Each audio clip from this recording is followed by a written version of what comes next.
Wheel of Doom. Oh, wait, we're live. I shouldn't say Doom out loud. Sorry, guys.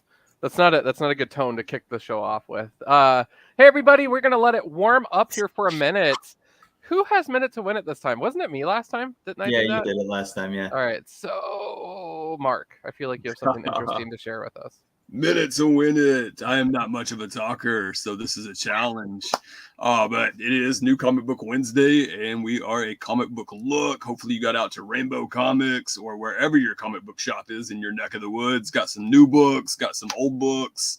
Always good to check out those back issues, check out those trades, check out the action figures, whatever your flavor is, because it is all about celebrating your nerddom here on Wednesday, and that's what we are here to do and talk about all things that we love. Yeah. I might even throw out some movies as well. We're going to be talking about some old books tonight as well. We're going to be talking about some new books as well. And it's going to be a good time. So if you're here, thank you for being here with us. Yeah. Well That's done. awesome. Very well done. Cool. All right. I'm enabling this really quick here, the where it says programming director, and I'm just gonna say awesome person. Okay. There we go. There you go. Yeah, looks great. Anyways, yes, I suppose we should probably kick off the show. Very well done, Mark. So, without further ado, the best drum roll a guy can do on a poor glass desk. This thing is going to shatter one of these days. Hey, everybody, it's a comic book look. It's your boy, John on Demand, a.k.a. looking so cosmic and happy with my boombox tonight. We are joined, of course, by co-host extraordinaire, great from another state, brother from another mother. It is Mark, a.k.a. the begging and boarding bad boy. And, of course, we have the newest hot rod on the comic book lot dealership parking lot here. Sam, brand new, but not brand new to the game, and often dropping truth bombs. And Sam is also, a.k.a. Definitely most prepared. I would say Mark a close second. Tom and I definitely not. So Tom is not with us tonight, you guys. He is out basking in the festivities of that which is the state fair with his family, and so we wish him well, and hopefully he's having a good time. And we hope to see him on next week. Tonight we have an awesome show. Sam, of course, came through with this amazing idea. So Sam, what are we doing tonight? What's going on? So the origin of this topic really just sparked from, you ever get that memory back in the back of your head and just kind of like fully like gives you all the things. It's like, whoa, was that my first comic book? And you just keep trying to find what the first one was. And what I did is I think I actually found one of my first books I ever got because I liked a movie that came out around a certain time, and one of my father's friends saw that and gave me one of his first ever books he ever got. And so that's really the topic. Like what were your first books that you got that drove you to read comic books? What got you interested? What got you hooked? What made you fall down the rabbit hole? And so I have 3 books here ready to show. Hopefully these gentlemen do as well. Just saw the ones there. But yeah, it's just like it's more of like a thinking exercise of seeing if you still have your old books, and if you don't, wait, what were they? What were the things that got you into this hobby that like it can almost be endless because you don't know where you can start, and there's so many ways you can start. Oh my God. Oh wow. Yep. So So that's all that. I will explain that if you want me to. I don't want to. You could you'll get a lot more spicy takes. Okay, let's go. Get some engagement. All right, Mark, you got to hear this. This is insane. Okay. This is absolutely insane. God, I'm gonna go on the internet and say this. Okay. I enjoyed the Loki show. It was perfectly fine. But I found it kind of whelming comparatively to other shows and everything, mainly because I don't really dig the character of Loki that much. I understand other people love him, but I find him as an anti-hero to be kind of boring. I like him as a heel to Thor, someone who's always like betraying him and is like, I think I can trust Loki this time. No, why do you keep thinking you can trust me? That is my favorite Loki, where he's just a jerk 24/7. the show decided to make him a hero, and I really didn't like that. And I thought that the idea of using the TVA is very cool, but trying to shove all this Asgardian nonsense with Loki in it was boring. So I wish you had the show, but take out your main character. Put somebody else in there. Make it like Iron Lad. Make it like Kang, a young version of Kang who's trying to be a hero, realizes at the end, spoilers alert for a show that came out like 2 years ago, that, oh, I was the villain the entire time. I don't know how to come to terms with that. That would be a show I liked. I would have been totally down for, because Kang is such a weird, bonkers character that has 10 million versions of him. And I just think using Loki just felt like, I don't know, it just felt like, hey, he's really popular. Make a TV show with him, but he has nothing to do with this idea we're doing. We don't care. Shove him in there anyway. And it just, the show was fine, but I would much prefer it not with Loki. So I want the Loki show, but take him out of there. So you could imagine, Mark, how this discussion went at the shop. Most people were like, "It's okay to have that opinion. Just know that you're wrong." It's just I mean, what do you want from me? I don't know. Mark, where do you fall on the scale? Man, I'm a horrible person to ask, because that is where I left off when I kind of just called it quits on MCU. Is like the Loki show I thought was awful. That's kind of me too. I was like, yeah. Okay. Oh, what? I stopped watching them. I don't know. Oh, Yeah, I think it's where I really felt the fatigue and burnout, and I was really just trying to get caught up so I could start watching Marvel movies again. And 10 million shows. Yeah, and I still want to, but I have not. It's probably been a year since I've watched anything Marvel since then. That just kind of did me in. Yeah.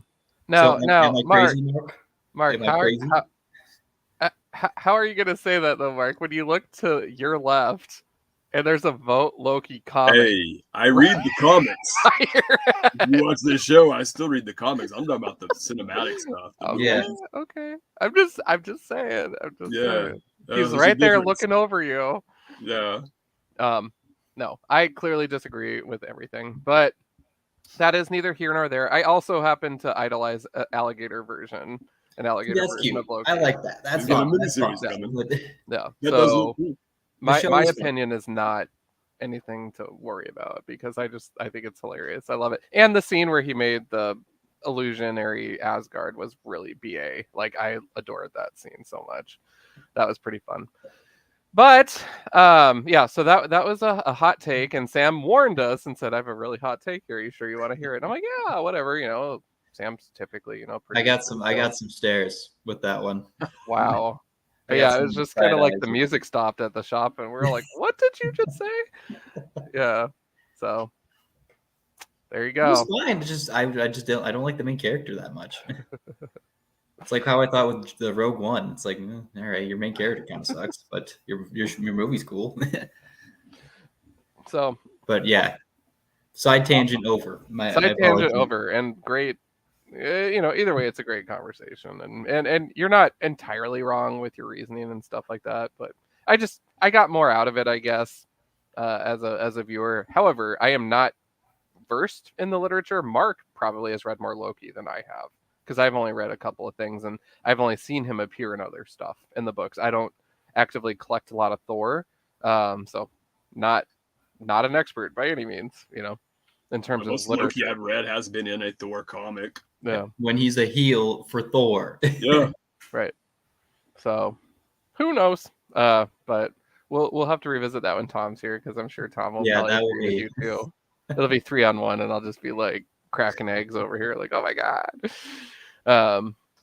Well, cool. All right. Well, Sam, you brought the topic to the table, so who's doing what? So I guess I'll go first. I guess it's basically like what's the books that you think got you down to start reading comic books consistently, and what were the ones that made the impressions to you? And I'm going to start with what I believe is to be the first comic books Wildcats I ever read. Wildcats. No, I didn't even know what Wildcats was until 2 years ago. No, it's not Cyborg either. It's something created, I believe, in 1971. It stars a man who has a job as a cartoonist, and who has a pet who enjoys Italian food.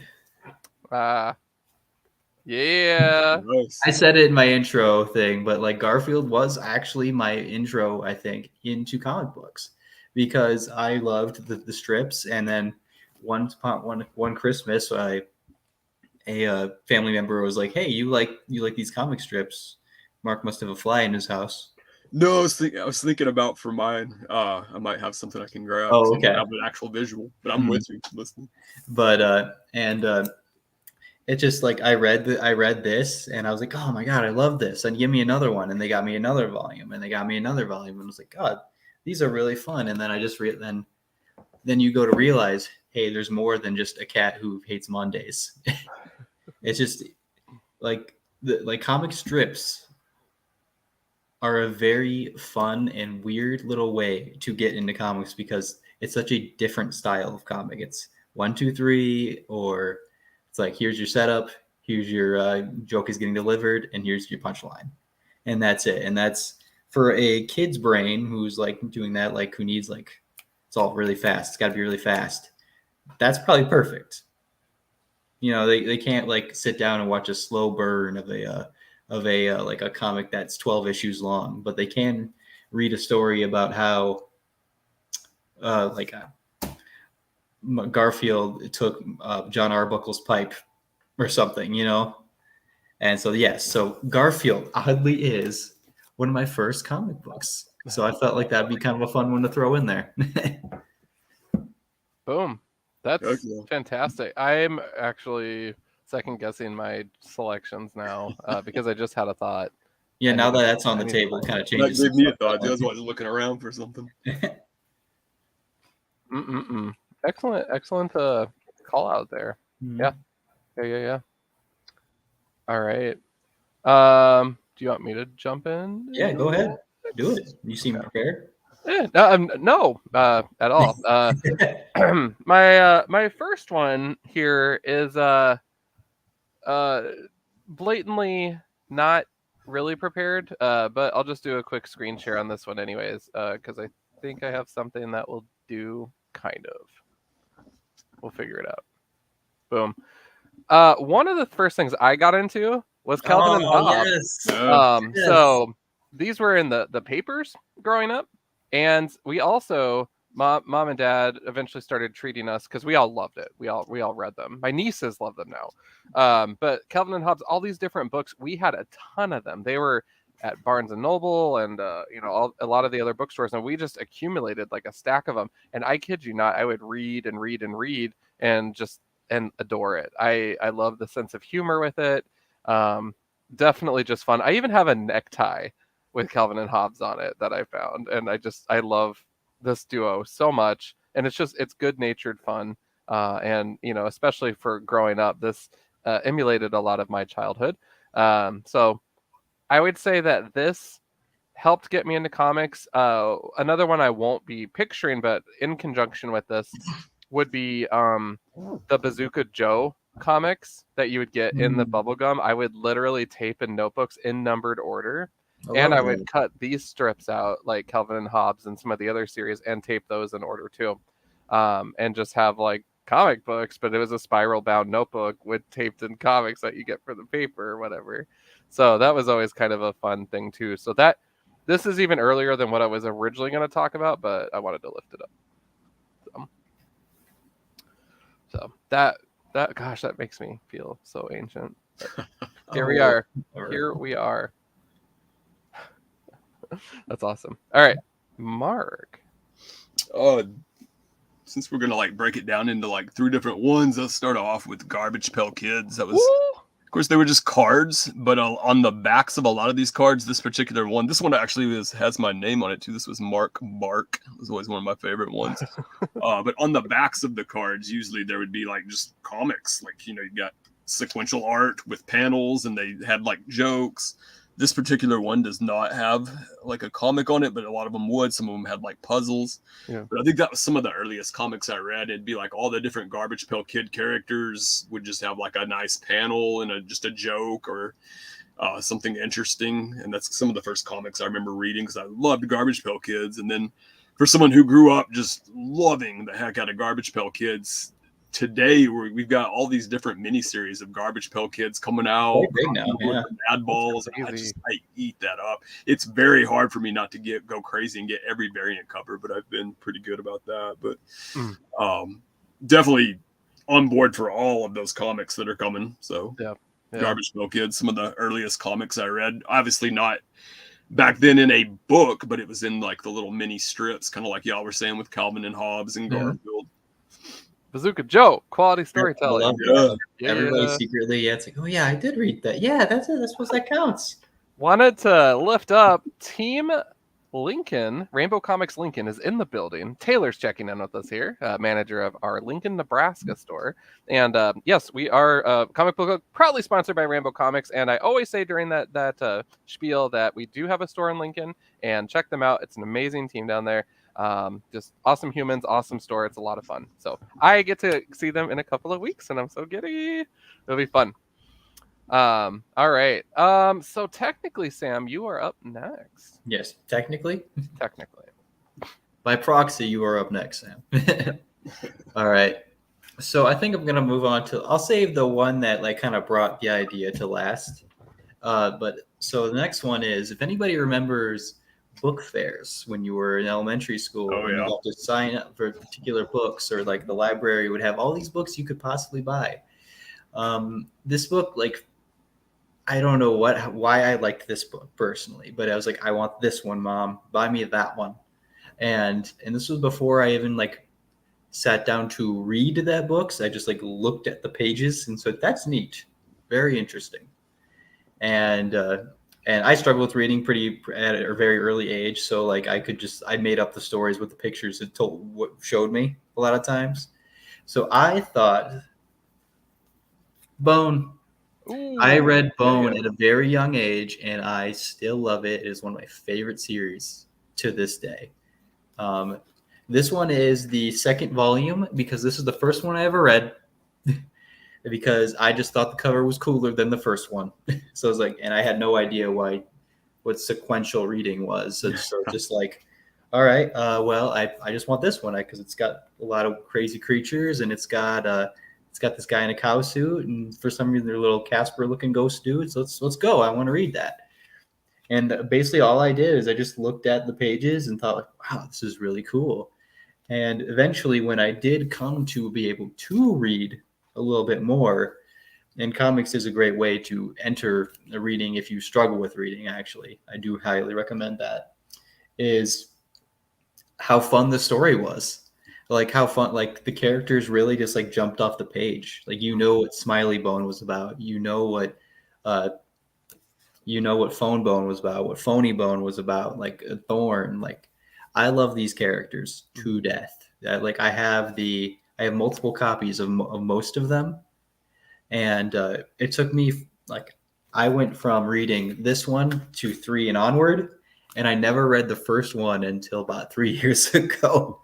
So I never knew how the story started. They just were these weird little blobby dudes in this world, and I just had to accept that. And the story was just really fun. Like, if anyone's ever read Bone really go read Bone, because it is a Lord of the Rings-esque story that is perfectly fine for your kid to read, but you will just have the same amount of fun. And this is what got me to start like going out and reading like fantasy epic stories and looking for stuff that's not just Garfield ate the lasagna, you know what I mean? So I loved this, and like shout out to those book fairs, because sometimes you found some gold, and this was some gold for me. So Bone, just start reading Bone if you're not, because it is something else. I'll tell you that. Well, that's awesome. Mm-hmm. Cool. We are rocking and rolling here. Actually, Mark, go ahead. No, I was just saying that was cool. Yeah. No, I just wanted to highlight here. Derek's checking in with us. I adore the Punisher War Machine helmet. It's so eternal. It's so you, Derek. I love it. Taylor rocks, and Taylor, of course, followed up with I do rock. Thank you. So that was awesome. And then Taylor, to answer your question, this is not a new streaming program. This is still StreamYard. We just threw on the headline feature tonight. Mark and Sam are free to customize their headlines as well by clicking on the 3 dots when they hover over themselves on the bottom left. and they can click on edit that, so they can change those at any point. And I'm just telling them that now, just so that way we could marinate in the Barbieisms. But definitely awesome. Austin's checking on this here. Hey, Austin, you unlocked a core memory. I loved reading the Bone books. I have them. You can read them, Austin. Bro. And then a Facebook user, which is actually Sean. I had to check when we get comments through a comic book look group, it doesn't bring the names over because of like group privacy settings on Facebook. But this is actually my good friend Sean and customer of the shop, saying hi. So thank you for tuning in, Sean. That's awesome. Yes. Well, is it my turn? Holy crap. Yes, it is. Yeah, yes. All right. Up next, we're actually getting into comics now. Okay. And so I did present on this one on Rainbow did a show called Saturday Night Spoilers. And so I brought this issue in, and I actually just was low on time tonight, but this was a real fun issue for me. This is my first comic ever, and my version of this has a really neat feature where the cover is not attached to it anymore because I've read it so much. So it literally is like a little dust jacket, and I keep it though because it's very nostalgic for me. This is a really cool issue because I picked this up and my next one up. I collected over in Japan when we were stationed in Japan on an Air Force base, and Mark's probably heard this story before. We had on the whole base of people, we had one comic book spinny rack at a little, they called it the shopette, which is a little place where you go to get snacks. It's not a full commissary, but you can get like little snacks, candy bars, whatever. And they had a spinny rack of comics there. And I ran into it one day and saw this cover. And my basic knowledge is Juggernaut's unstoppable from the cartoons and from all the trading cards that I've collected and read the backs of over and over again. So this was like a shock value cover for me of what just happened. This is awesome. Psylocke's on the team, Bishop, Beast. I know all these guys. I'm going to try this out. And I obviously loved it because I read it and read it and read it. And this is actually the prelude to the Onslaught events. So this was my first experience with Marvel events and getting excited and getting hyped. I was also purchasing Wizard magazines at that time. So all the solicitations about that, you know, just buzzed everywhere. It was such a fun time. And as a young collector, I ate it up. But yeah, this was really fun. And the one thing I remember enjoying about this particular issue was really just hearing the character voices from watching the 90s cartoon. And Trevor, who Sam and I work with at Rainbow, made a comment that when he watches the 90s cartoon, he didn't grow up on it. It's his biggest pet peeve that the characters don't sound the way that they should to him because he had different voices in mind as he read. So it's so interesting.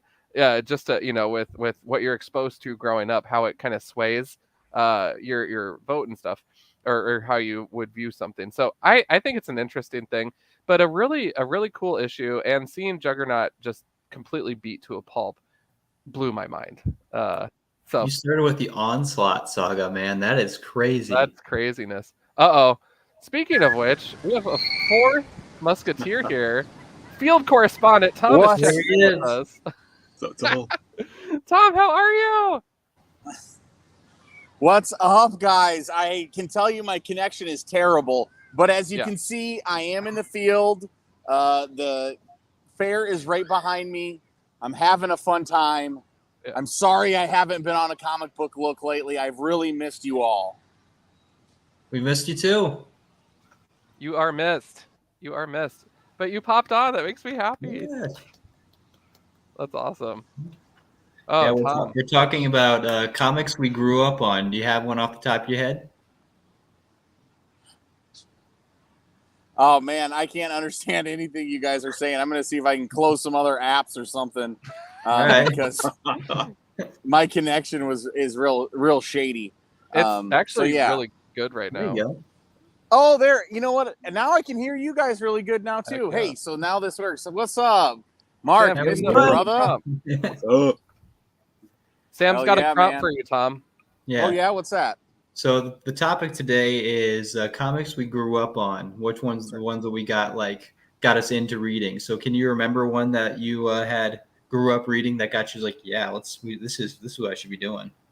Oh, hell yeah. And I'm glad I was able to pop in and still answer this. I always wanted to get comic books, and I collected sports cards, And when I was young, my parents got me really into sports first. So I was, would go to the comic shop / sports card place, and I'd only have like $3, and I'd always spend it on cards and never get a comic because I just felt like they were too expensive.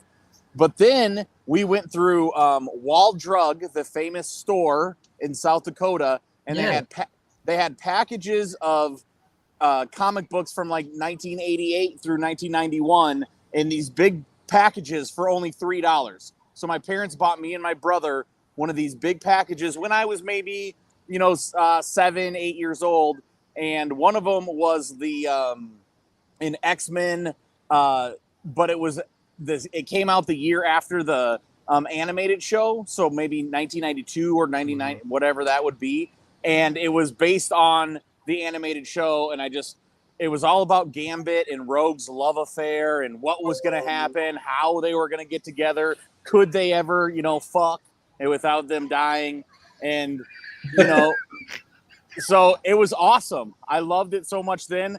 As a, whatever year old, 8, 9-year-old, I loved it so much I was hooked right away. And then I read comics forever. But that's the one, the Rogue Gambit relationship back in the X-Men book that's kind of like take after the animated series. Was that when Jim Lee was doing artwork? That's right, exactly. That's exactly the one I'm talking about. I'm jealous.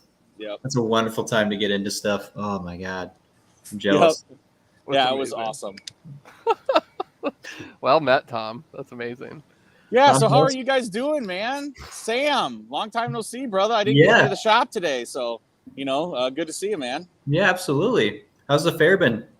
Terrible. Great people watching. I mean, I'll watch these freaks come out of the woodwork to go to the fair. It's like, I've already dropped I feel like $35 on myself to be here. It's like, man, all these people are just rich as hell, but look real unrich. That's the style. I love it so much. It's just the trashiest of trashy. I feel like I'm with my people here in white trash Mecca. I love it. So What?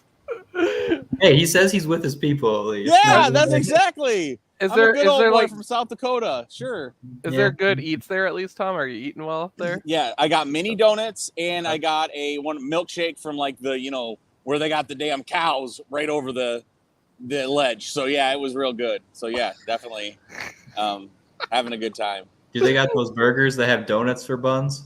They do, and they also have like fried Oreos and stuff. Yeah. I haven't ventured that far. Mini donuts, I haven't had them in a few years. They hit the spot. I got a bag. I was gonna get the bucket that was $14. Got that bag for $8. Couldn't eat the bag. The bag was still full. I was like, damn, dude. Good thing I didn't get that bucket. But yeah, it's all good. Yeah. Oh my gosh, it looks incredibly colorful. That's funny. Yeah, it's definitely fun to look at. Yeah. There's definitely fun rides and stuff like that. And Yeah. I'm chaperoning 2 girls right now, and they are having a blast. So that's what more could you ask for? Boom. Of course. Dude, heck yeah. That's awesome. Tom, while we have you here, James is checking in, just saying, good evening, gentlemen, and good evening to you, James. Thank you for tuning in. What's up, That's James? awesome. Always good to hear from you, man. Heck yeah. Oh, man. Tom, what other comic book wisdom do you have about your early years that you can shed some light on? Because we're already on our round 2.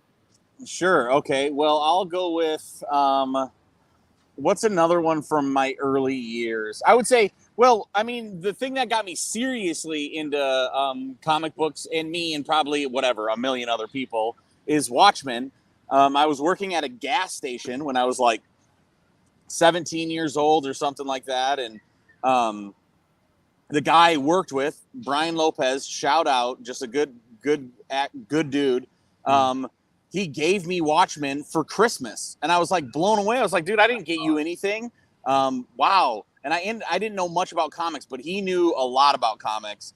And I told him how I liked X-Men and I liked, New Mutants and some of the Fantastic Four, the Zatanna, the things that I had always gravitated towards. And then he's like, well, but I was like, I haven't really read a lot lately. And then he got me Watchmen, and I read it, and I was like, Jesus Christ, I did not realize that it could be that good and that different. And then I didn't realize that the comics were like this. And you know, it was just so groundbreaking, I guess, for my 17-year-old brain. Then I just went deep into Alan Moore over the next 5 years. You know, read every single book that he ever wrote, and you know, I still read every book he writes. So Heck yeah, that's awesome, man. Yes. Well, Yeah. very, very cool. Where were we at here? I mean, Tom, you just blew my Yeah, mind. sorry I was not to- I expecting think you. we were in the middle of yours, Johnny. Mine. yeah, John, let's hear yours. Mine? Oh crap. Okay, I had one more. And Tom, you're gonna absolutely not love this. But we're gonna do it anyways. Actually, I think you'll be okay with it. Okay. So this last one, I'm showing images, Tom, because my Are the man. backstock is drowning right now downstairs, so we don't Yeah, have time to resurrect books right now. But I wanted to lift this one up. So this was literally around the same time as the X-Men one. Okay. So when I lived in Japan, I collected Uncanny, normal X-Men, and X-Force, and a little bit of X-Factor. I dabbled when there was like event crossovers. I'll get you. But this issue, this cover always stood out to me because I was like, whoa, somebody graduated X-Force to go to the X-Men. There's protocol to this, even though it's basically one of the first times. And, you know, just learning more about Samuel Guthrie. Oh my gosh, his relationship with Tabitha. What's going to happen? Oh my gosh, Caliban's on the team now, and he's all big and mighty with claws. And, you know, so there's all these cool dynamics on this team. And this is a young, vibrant team. And I actually have all of this volume. I went and read the old stuff later, and, you know, in my nerd life, and I adore this group so much. And having Sam on the X-Men was pretty cool too, but this issue was so crazy just to see him like, well, I'm gonna go to this side of the hallway now and be on this team instead, because they were like all at the same place at one point. But it was really interesting, and as a younger reader, I just gobbled it up and I reread it over and over. This one, the cover is still attached, so I didn't read it enough, clearly. But yeah, Uncanny X-Men for sure is my love. What is Sam Guthrie's code name? Oh, Cannonball. Okay, like Yeah. I don't know many. Like the X-Men's names are their code names to me. A lot of them are. Like Oh, unless you're- sure. If you're like yeah. the main, if you're like aren't the main ones, I'm like I don't know. who- You know I me, don't I'm know. always hanging out with everyone by a first name basis. It's fine. James is weighing in here. Oh, I love this era of X-Force. Fun fact, I got a letter published in the letters column in issue 77. Yes, that is Heck sick, yeah. James. Heck Yes. yeah, that's what we're talking about. Now I'm going to go find that, James, and take a selfie and tag you in it. And then Adam Polina was such a cool artist. This is what I grew up on, so I'm biased, but I loved it. Those books could do no wrong. So, oh man. Well, I'm gonna kick it over to Mark. Cool. Just coming right off of Garbage Pail Kids, reading those comics on the back of those cards. Kind of in that same vein before I got into like holding an actual comic in my hand. I don't have like visuals other than just like representations of like He-Man, Masters of the Universe.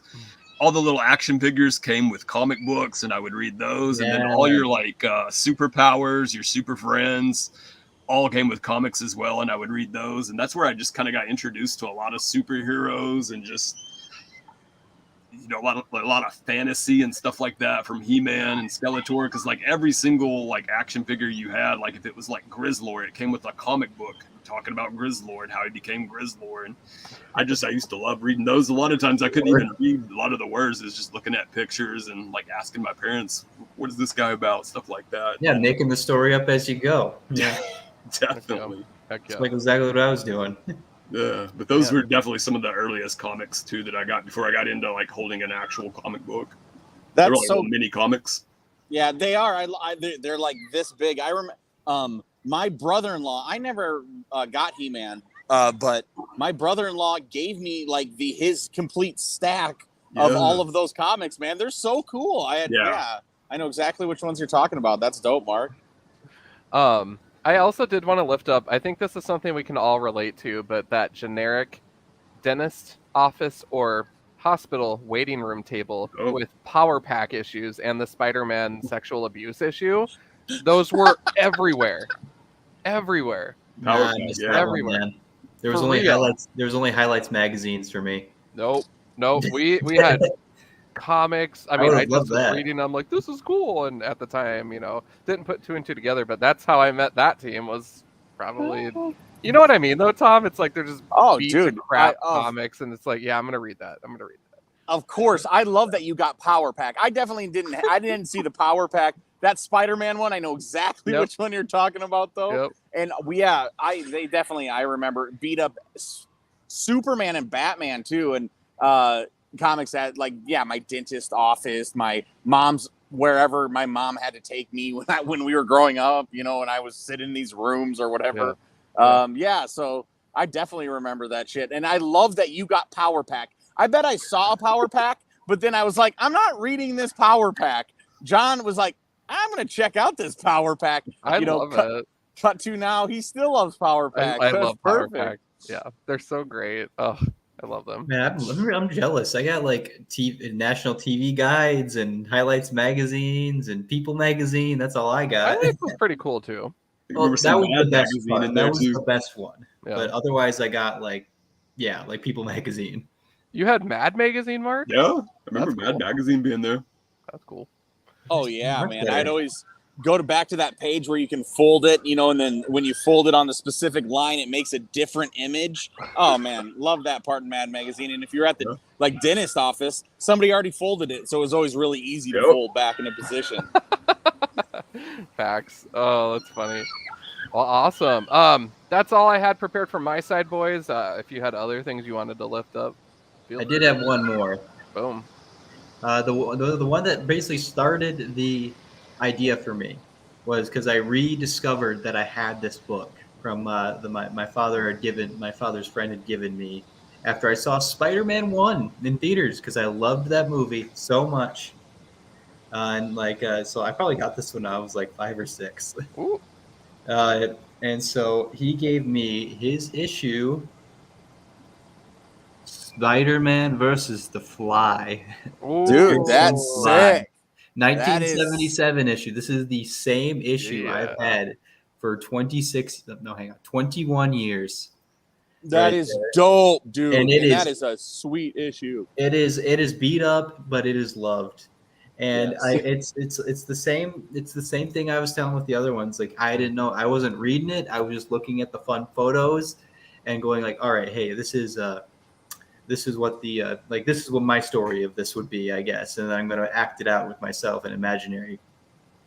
And the funny thing is now after I've read it, like physically read it, it's very procedural. Like Peter's beat got fired again off the Daily Planet. He's just trying to get his job. He's really cold because it's snowing outside, and just like it's very like down bad Peter. So it's a very weird book to have be your starting book. But I will always remember this cover, and I'm so glad that I refound this book because I was like, oh my god! It reminded me of like the old Spalding basketball ad behind all the comics. It's like, no, you don't want the leather basketballs. Those are too slick. It's like Dr. J is there. I think that's what made me love all those old ads and comic books and everything. It just I believe this was one of the first things that got me to really start reading comic books. Yep. Because after that Spider-Man movie came out, the Fantastic Four movie came out after that. I was like, yes, I need Fantastic Four. And then my parents bought me a Fantastic Four book. And I read that 10 million times over and over again. I don't know where that one is. If I could get a hold of that one, that'd be great. So yeah, this is the whole thing that started it up. This old 1977 brittle issue that basically is falling apart at the seams, but it will never. It's going right back in a bag and board. Just trust me. Yeah. But it's Super dope. It carries a lot of emotional nostalgia for me, and I would say this was one of my first that's one of my first comic books right there. Boom. That is so dope, Sam, and that is such a cool iconic cover Mm-hmm. to have. So yeah, man, congrats and thanks for sharing that. That's so cool. Heck yeah. The Fly, not a very popular villain, so I think it's fun that he was my first. I think it's fun that he was my first one. You're like, where's he at, man? Where's the Green Goblin? That's awesome. He was killed. I think the Fly was killed in one of those symbiote Spider-Man stories. Oh, ouchie. Yeah, Oh shoot. Well, awesome, boys. Is there anything else we wanted to lift up tonight? If you Well, want to, you know, guys, I should probably duck out. I probably should check out on my two kiddos here. So thanks for letting me pop in, Johnny Boy, Sam, Oh. Mark. Great seeing you guys. I'll be at the shop, I'm sure, in the next couple days to get comics because I wasn't able to go today. But all right. Much love to all. We'll talk to you guys later. see you, Tom. All righty. Bye. Oh, that makes me so happy Yeah, that he he was popped able on. to That was pop a in. good I was like, yay. That's awesome. I'm glad he did that. Yeah. What else did you want to lift up? Well, it's just I was thinking we do our our weekly buys thing or whatever. Yeah. I still got one more book I was saving Oh, for the yeah. very end. Let's go. Uh-oh. I'll make it quick. I do have the actual comic, don't know where it's at, but this was the actual first comic I ever bought, The Punisher number 49.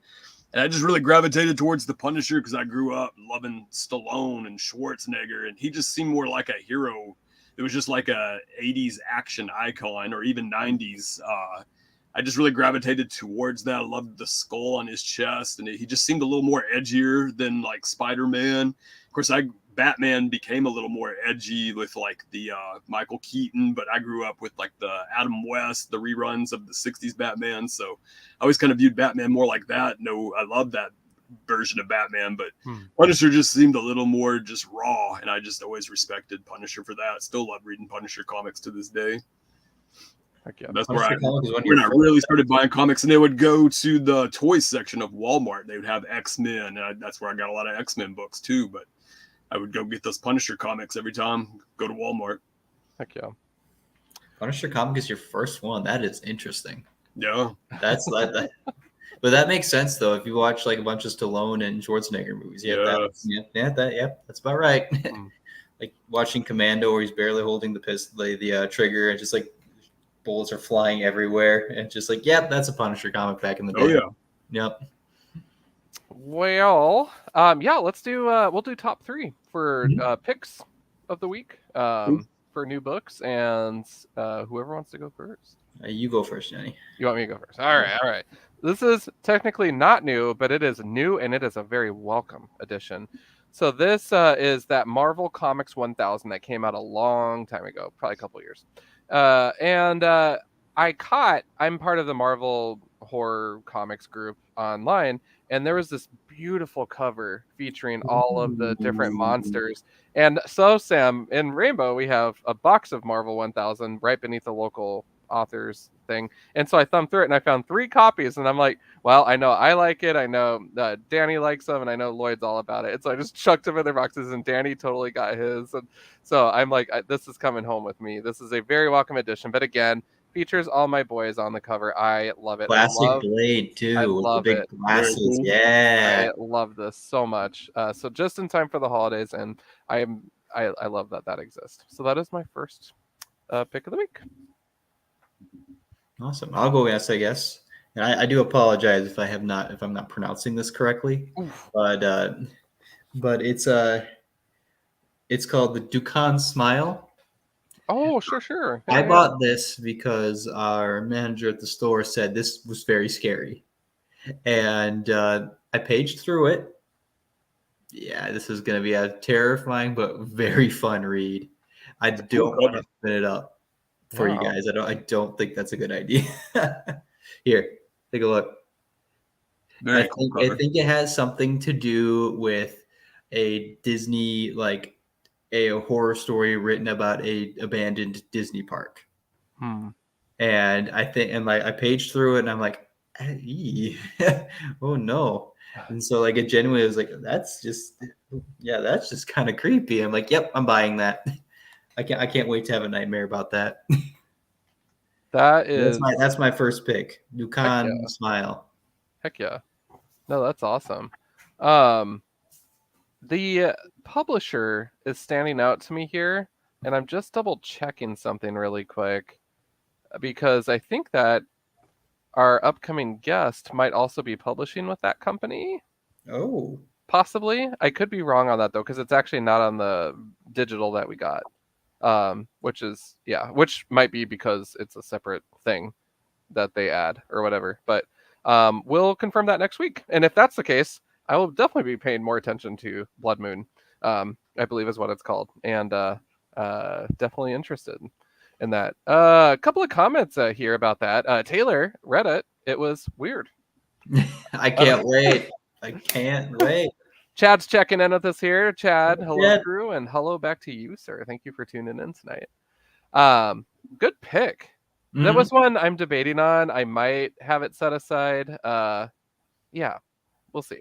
We'll see. Because I am a little curious about that. So, all right, Lord Shelton, what do you have? Yes, sir. Just getting the Night Terrors train still rolling, still loving this right here. It's been such a great summer event. A lot of people are like, why didn't they just wait and release this in October? But I'm thinking maybe they're going to do a collected edition in October. So if you haven't been on this train, I highly recommend getting on it. And I think for like just the main series, which this is Night Terrors issue number 3, Okay. I think there's just one more issue left, and then it concludes at the end of this month. Yeah. It's been short, sweet, and I don't know if it's been simple, but it has been short and sweet, and I've just really been just loving it this summer. Been Dude, heck awesome. yeah. That's awesome. Well, my next pick is something completely random. I don't know if I'm going to like it or not, but we're going to give it a try. And this one is new this week, and I just kept staring at it as I went to the wall to run customers their books, throughout the day. So this is from Boom Studios. This is an issue number 1, and I did scoop it up. It is Mech Cadets. I am admittedly very curious about this. I kept staring at this cover, and I'm like, I'm just going to get it. I'm going to get it, and we're going to try it out, and we'll see. So haven't read it yet, obviously, because I just got home. But I will definitely check it out and report back. And I'm kind of excited just to try something different, not superhero-y. It was, I think I remember a free comic book day issue of that, and it going nuts and like gone within like 2 hours of the day. Yeah, Greg like Pak writes that. What was it? Yes. Is it Greg Pak? Yeah. Okay. I mean, that's probably. Taylor's weighing in here. The cover art almost got me on Mech Cadets. I'm just saying it kept jumping out at me, Taylor. So I'll give it a try. We'll see how it treats me. But that was my second pick. So I guess my second pick here, I'm just going to go with the pile and pick one randomly here. Oh, yeah, I'll do that one. I'm going to do Night Terrors Robin. Ooh. This, if I can figure out how to move here. This is pretty fun because this is probably the most, it's very fun because Tim Drake kind of feels like how he did in his 90s solo runs, if you remember those. And him and Jason Todd have their own little nightmares they go through, and then I think in the first one they ended up like fusing their nightmares together, and they had to fight them together, kind of thing. And it's a really fun run because if you like the secondary Bat people like Jason Todd and Tim Drake, it really kind of fits their characters very well, and how they would react in a situation like this, where it's like, I mean, we've kind of all, like dealt with this stuff before, but I guess we're gonna keep rolling here. Like they're scared, but they're not unknowing that what's going on here. Like they're seeing their traumas, but they know like someone's messing with them a little bit. And the first issue pulled a deep pull, honestly. Like can I spoil it? Sure. Tell you what, it deals with a character defining moment for Tim, and it is a death of some kind. Oof. And was it a death in the family? No, it was that is Jason. All right. But it's very fun. DC wisdom. Yeah. I'm so sorry. Yeah, very fun book. It's very like on brand for their characters. They talk like how you'd think they would talk, and it's just kind of to bring back classic Tim. Very fun. I think I enjoyed it very much. Yeah. Heck yeah. I read the first issue. You haven't read that one yet, though. Yeah, I haven't read the second issue either, but the first issue was fun. Yeah. Taylor's jumping in here. Dwellings was my pick this week. So. I heard it was, that seemed interesting. I got shorted on it, so hopefully I'll get mine next week. There you go. I'm just saying, Mark, we don't often have that happen. Then I need to move down there. So, yep, there you go. Chad's saying, I thought about the Robin issue. So it's fun. You have to think about it some more, Chad, and then think about it as you drive to Rainbow tomorrow, and think about it as you get one. There you go. There you go. We'll be waiting. Complete that cycle. All right, Lord Shelton. Yes, sir. Ghost Rider Wolverine. This is Weapons of Vengeance. This will be the alpha issue. Only going to be a 4-issue miniseries, and it's going to be like an alpha and omega issue with, like, I think Wolverine issue 30 something and Ghost Rider issue 16, I think, comes out next week. And it's just going to hit each week and just tell a story here. And this is goes back to when Wolverine and Ghost Rider first met for the first time. It goes back to that, and then they're going to be dealing with like this evil entity that's like shaking the Marvel universe. So probably nothing groundbreaking, but I did really enjoy this right here, and I love these two teaming up. I don't get their books regularly, so I was like, yeah, this is a perfect opportunity to read some Ghost Rider and Wolverine. I feel like there's a missed opportunity with that book, personally, because in the 90s there was Wolverine, Ghost Rider, and Punisher book. There was one of those. Why didn't you do it again? Come on, you can throw Punisher in there. Why not? Let's go full edgy. Let's go. Come on. Yeah, they did a new Fantastic Four with, I think, Grey Hulk, Ghost Rider. Yeah, I remember that. And then they recently did a miniseries that branched off of that. Very like, I didn't read it, but it looks kind of like it's cool. Oh, it feels like it's like out of time almost. Yeah. It's a new Fantastic Four. If the villain in that book you just called up is Blackheart, no, it's not Blackheart. What? Oh. It's Mephisto. I mean, okay. We all know. I'm just kidding. I don't know. Oh, this is interesting. Taylor's jumping in here. I've only been reading Poison Ivy Night Terrors. Issue 2's interior art was so unsettling the whole time. I'm excited to read it. I haven't read any of that yet. It's good. That's one of the best tie-ins. Yeah, because I'm also collecting that as well. Chad's clarifying Heart of Darkness. Chad knows. Yeah. Well, excellent pick. This is my final one, I believe. And this is not on the new wall, but these are certainly new to my collection, and you better believe I'm freaking pumped about this. If you're at a comic shop, be sure to keep an eye on clearance comics. These bad boys were 50 cents a pop. So I now have a Dead of Night, issue number 2. I have a Doc Savage with the brand of the werewolf, which is really gnarly. Cool. We have Uncanny Tales from the Grave, issue number 3. And then finally, A Vault of Evil, issue number 11. So shout out to manager John at the store. He was like, you might want to be checking these out. And he was chucking some at me like, take a look at these. And I'm like, I'm in. It doesn't even matter like if I already have some of these in my collection or not. One Vault of Evil, maybe. The rest of these, absolutely not. 50 cents, I'm not mad, because I want to read them. I want to enjoy the story. So I'm quite giddy about it. And they will be bagged and boarded just like the rest of them because they're beautiful to me. So, yes. They'll be bagged and boarded because bagging and boarding's never boring. It really isn't. Stay in school. That's right. But very, very, very, very excited. James, is that a Marvel Doc Savage with art by John Booth? Oh, let's take a look. That is a mighty combo. That is a good question.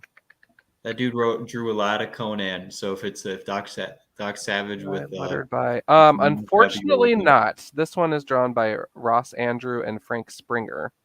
So unfortunately not. But either way, I'm beyond excited about this, and I am really giddy to see if this werewolf has anything to do with my other friend, Werewolf by Night, or not. But more to come on that. But it's just fun to get little snippets of that stuff. Chad saying nice pickups, John. Thank you. And then Taylor just was jumping in saying I also need to lift up Barnstormers. I believe we're on issue 2 that came out.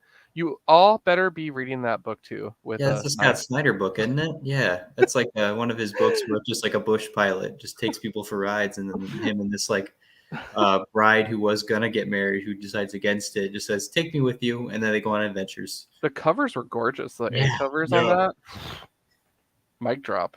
So I thought it was cool. But that is my final pick for the week. Cool. Does that leave me? Sure. Why not? Oh, are you next? It doesn't matter. We'll do. Okay, cool. This is my last one. This is Batman Scooby-Doo Mysteries. Yeah, there we go. I love this book, man. It's only one more issue left for this this team up. Hopefully they'll relaunch it again. But love this right here. They're up against some like AI that's gone like evil, and then the team's on the case. So lighthearted, but I love these so much. So yeah, it's like it's like a Scooby Apocalypse, but you made it a little bit more fun and far less edgy. Yes, absolutely. And they're just little one shots. They don't really tie in with each other. They are kind of fun. Yeah, I've read some of those stories. They're just, you know, like it just it kind of lets you get back into the spooky, like ridiculous side of Batman. Sometimes it's just like, what if he just fought a ghost? I don't know. Those covers too. Mm-hmm.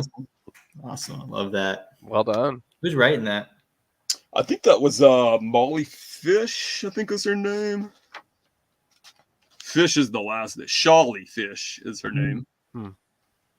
She writes a lot of the Scooby-Doo.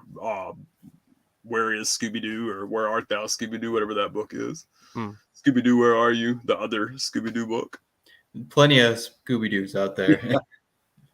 All right. I guess a lot of those too. I guess for my pick here, this is a pick that I was pretty happy to see it come back, because I thought it was going to be on hiatus until Night Terrors finished up. But it's Batman Incorporated issue 11. Talk about character, like take a bunch of characters that only like the most like overly like particular Batman fans are gonna like. All those Batman Incorporated characters, like all the ones from different little countries. Why don't we make that again? Just bring all those guys back. And so they do, and they put one of my favorite newer characters, Ghostmaker, even though he's a very silly name. I do like him as a character. Together, and this storyline they're doing right now is, so there's a Batman Incorporated, right? Yeah. What if there was a Joker Incorporated?